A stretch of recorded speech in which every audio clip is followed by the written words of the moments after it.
One of the biggest stumbling blocks in Christianity is how the first two chapters of Genesis are interpreted. Many follow the traditional view of reading Genesis literally. Unfortunately, this does violence to the text as it ignores genre, context, culture, history, and science. It is a mistake to read an ancient text through the culturally colored glasses of a 21st century Christian. As much as we can, we must try to step into the shoes of the ancient author and sit in the place of the ancient audience. This is the best way to approximate an understanding of what was recorded then. In order to illustrate what I'm trying to say here, I've reversed the process. I asked myself, what would the first chapter of Genesis sound like if it were to be written today in the 21st century? How would it be expressed in our modern context, culture, history, and science, yet retaining the same genre? So, here's my version of Genesis Reloaded. It all started with God. There was nothing. Reality as we know it did not exist. The Spirit of God saw this as a blank canvas. Then God spoke. Bang! From nothing. Everything that exists today, time, space, matter, and energy proceeded from a singularity. And God was pleased. This was the beginning of the first epoch. Then God said, "Let the light gather." And that is what happened. Stars, galaxies, clusters, and superclusters began to form. And God was pleased. This was the second epoch. Then God said, "Let there be elements." And that is what happened. Elements with distinct structures and properties combined to form chemical compounds. And God was pleased. This was the third epoch. Then God said, "Let there be planets and systems." And that is what happened. Astronomical bodies more chemically rich than stars were formed. As a result, planet Earth and our solar system emerged. And God was pleased.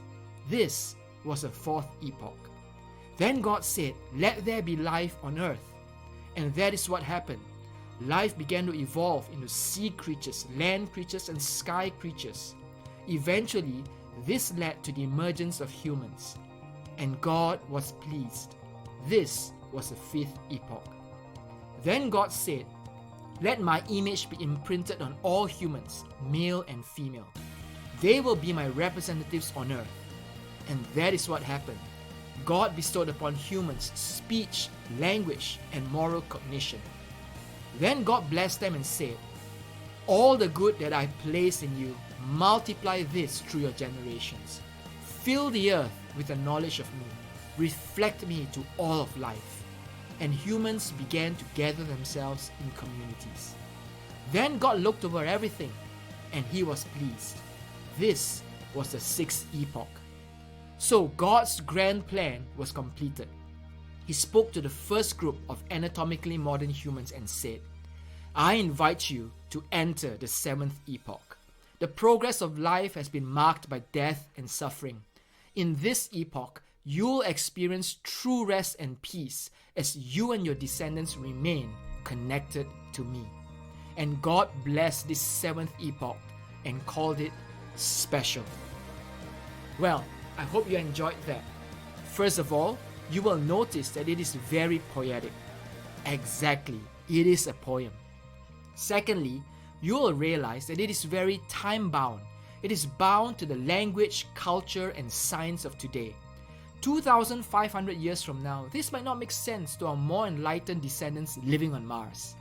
Thirdly, you will realize that the point is not to explain what happened, but rather why it happened. It is about meaning and purpose more than science and history. It's about what, or more accurately, who is behind the physical reality we see around us. I want to suggest to you that this is how we should approach the ancient poem in Genesis chapter 1. Don't get stuck in the quicksand of time-bound culture and science.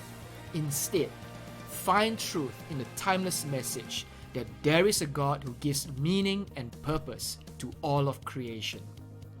You have been imprinted with the image of God. He has filled you with His goodness. May this truth bring strength, joy, security, and deep significance to your life. God bless.